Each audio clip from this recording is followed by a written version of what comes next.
ئاسایی بە هەنگاوێک پارتی شۆک کرد. بۆچی داوەتنامەکانی هەولێر حکوومەتی هەرێمی لە فشارەکان ڕزگار نەکرد؟ لا دوایین سەردانیدا بۆ بەغدا مەسرۆر بارزانی هەوڵیدا میوانداری لایەنە نەیارەکانی پارتی لا هەولێر بکات. لەم چوارچێوەیەدا هەریەک لە قەیس خەزعەلی و محەممەد حەلبوسیان داوەتی هەولێر کرد، بەڵام پێش ئەوەی سەردانەکانیان بۆ هەولێر ئەنجام بدرێت با شێوەیەکی چاوەڕوان نەکرا و جێگیری یەکەمی سەرۆکی پەرلەمانی عێراق عەدنان فەیحان کە سەر بە عەسایبی ئەهلی حەقا داوای ڕاگرتنی شایستە داراییەکانی حکوومەتی هەرێمی کرد تاوەکو پابەندیەکانی سەریان جێبەجێ دەکەن.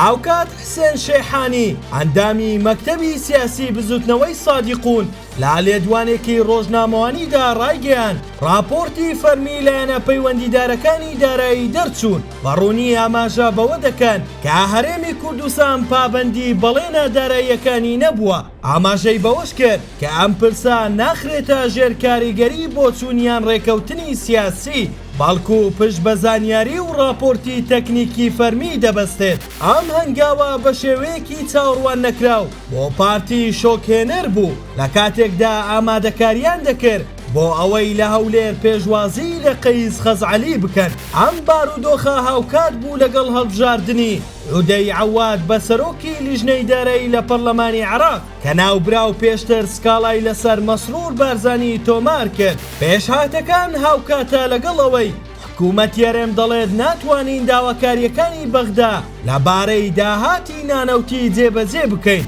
هەموو ئاماژەکان بۆ ئەوەن کەوا سەرەڕای هەبوونی هەوڵەکان بۆ دروستکردنی پەیوەندیەکی نوێ لە نێوان حکوومەتی عێراق و حکوومەتی هەرێمی کوردستان هەم سەرنەکەوتنی پارتی لە نزیکبوونەوە لەو لایەنانە هەمیش توندی هەڵوێستی لایەنەکان بەرامبەر بە هەرێم بەهۆی کێشەی دارایی هەروەها جێبەجێ نەکردنی بەڵێنەکان لەلایەن حکوومەتی هەرێم ڕەنگە وا بکات گەڕێکی دیکەی ململانەیە لە نێوان هەرێم و بەغدا سەر هەڵبداتەوە.